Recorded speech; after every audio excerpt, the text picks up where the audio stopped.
Everyone, WX Ninja here. We have a horrible situation developing in California.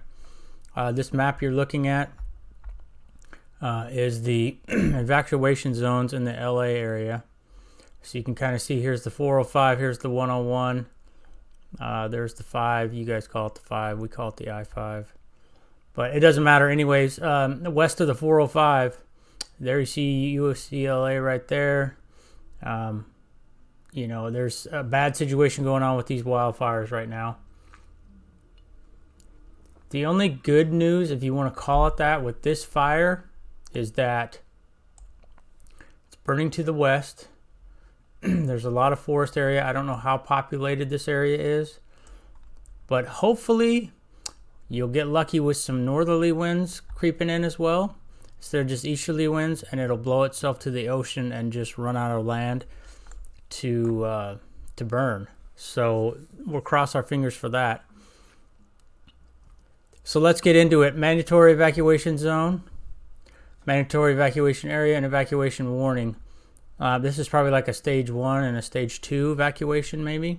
I don't know for sure, but let's kind of look at the area here. I'll zoom in for you, and it's not giving me any road names for this major road right here.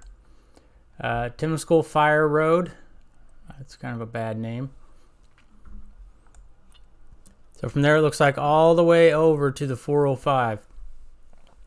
So anywhere from the 405 west to this Temescal Fire Road, you're in a mandatory evacuation zone.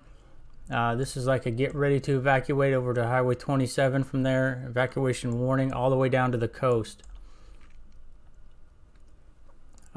This is a bad situation. I was watching some videos, reading some different stories. I can't show you guys the videos and stuff because I don't want to get into any copyright issues. This is a state map or a city map, so I should be okay with that. But I'm going to have a ton of links, so if you live anywhere in California and you're by a fire, I'm going to post as many links as I can to different websites to show you what's going on. And you know, you can find something in your area.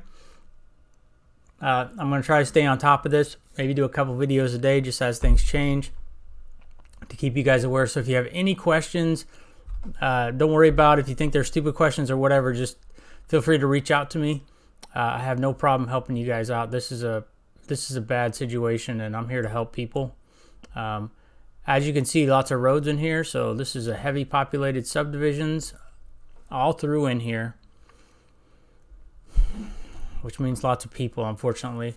I hope everyone's out of this area. You should be out of this area. Even in the evacuation warning, I would just leave. Grab everything you can, get out.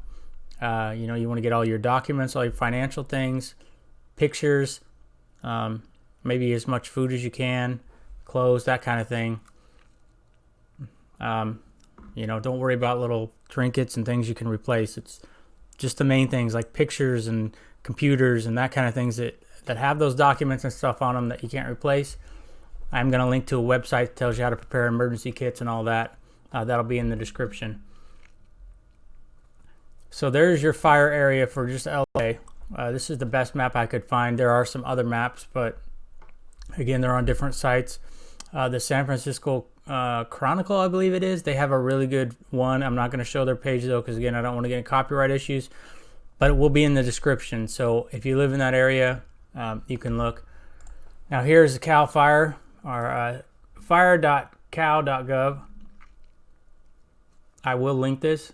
Shows fires all across California. So here's Kincaid Fire, 66,000 acres, 5% contained. Excuse me, that's not hardly contained at all. So that fire is going to burn for a while.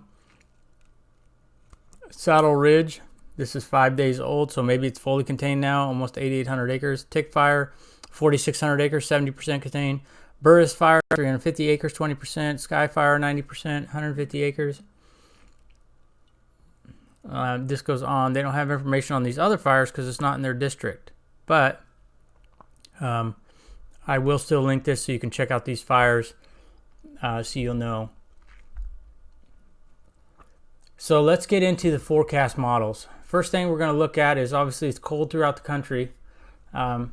So we're going to look at the snow forecast first thing in 24-hour increments. So you see snow moving down to the heart of the country, a little bit up here by the Great Lakes. Go forward in time.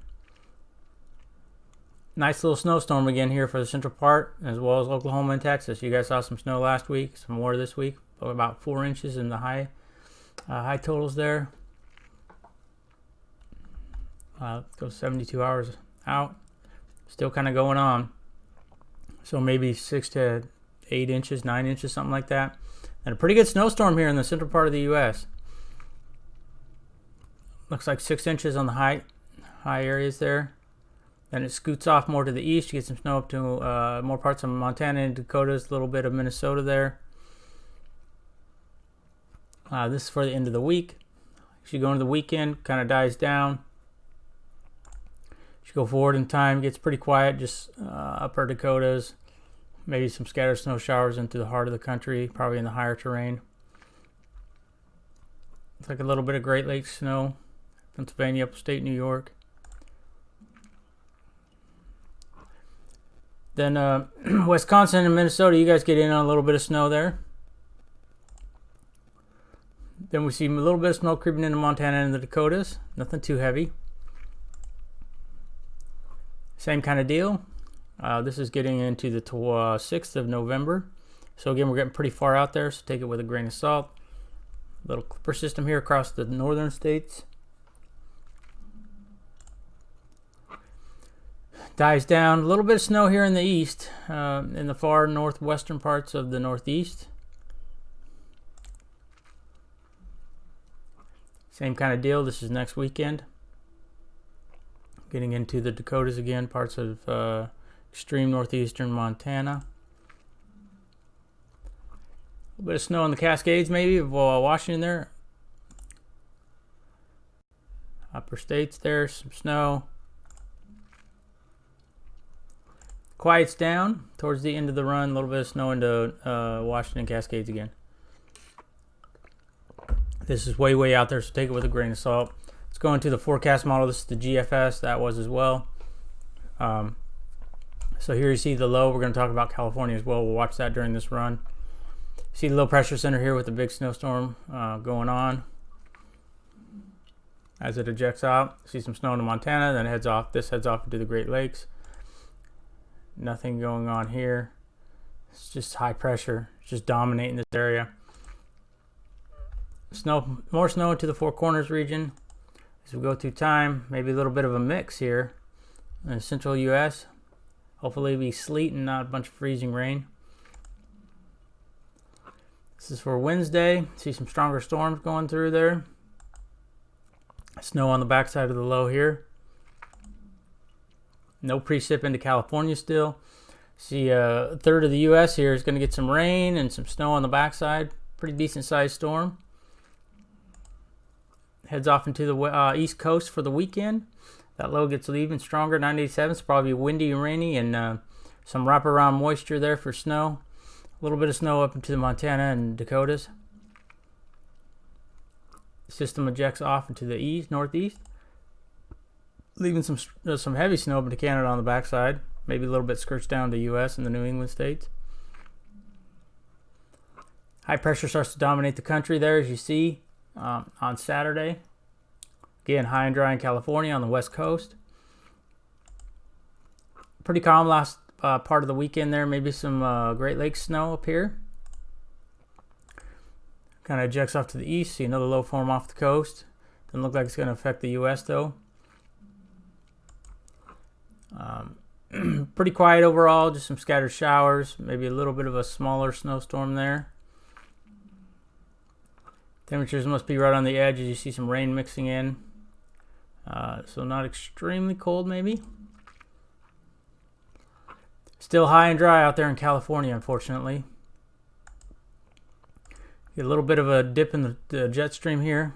So cooler up north. It'll be November at this point, so that's kind of what you expect. I see high pressure just dominant over here. Not good for California. Low develops over the northeast there with some snow and some pockets. Here's another little snow here coming across Minnesota, Wisconsin, the Great Lakes region. And as we continue into next week, this is next Thursday. Pretty quiet overall across the country. A little bit of shower action here in the Four Corners region. Kind of scoots off to the northeast. See a little bit of a rainmaker coming on to the west coast there. So maybe this is the first chance that Northern California gets some precip finally. We'll see. This is November 9th. Saturday, November 9th. So a ways out there, a lot could change. Some heavy rain across the southern U.S. Another stronger system affects the northwest there. Nothing down into California though. Rain on the east coast a little bit there, southeast coast. A little bit of snow in the upper parts. Heavy system here still over in Washington and Oregon. It starts to move on shore, maybe giving some rain, some heavier rain to Northern California. That would be awesome for them. Strong low develops off the east coast. Scoots out quickly. Big low coming in. Headed straight towards Vancouver Island. Heavy rain down into the northern part of California there for a little bit. It's a big low off the east coast, 987. Pretty strong, but staying off the east coast. And this is way out in the run. So take it with a grain of salt. So let's look at temperatures. This is the Euro model. As you see right now, it's cold throughout parts of the U.S. here. If you live anywhere in these areas, I'm sure you're feeling it, especially in the northern states. This run goes 24 hours at a time, so we'll move on to tomorrow. It's cold, still settles in here. Montana, Dakotas, into Minnesota, Wisconsin, over in the Great Lakes a little bit. Sticks around, takes a little dip a little bit further south. Then it kind of starts to dissipate, but it's still strong up in the northern states there, Minnesota, Dakotas. See, low developed, that's what was probably going to get that snow up to the northern parts of the northern states. A little bit chilly here through the central U.S. and onto the east coast. This is departure from average, so if your temperature is normally 50, maybe this is saying upper 40s, mid 40s. So as you go forward, it just kind of sticks around there. This is Monday, November 4th. As you see, the cold air retreated. It stays just along the northern states. It dips a little bit in the eastern states, but not too cold. Just a little colder than average. Then it dips down in Texas and Oklahoma. Moves off to the east. Still digs down there.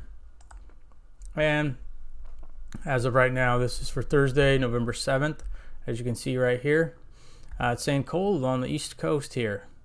Colder than normal. So really cold up here in Canada. So there you go. We're going to go back to the beginning. We're going to look at one thing. We're going to focus on California here. These are the wind barbs. You see it's pretty windy there. That's showing onshore. Then it flips to offshore. Same kind of deal. Staying relatively windy over there.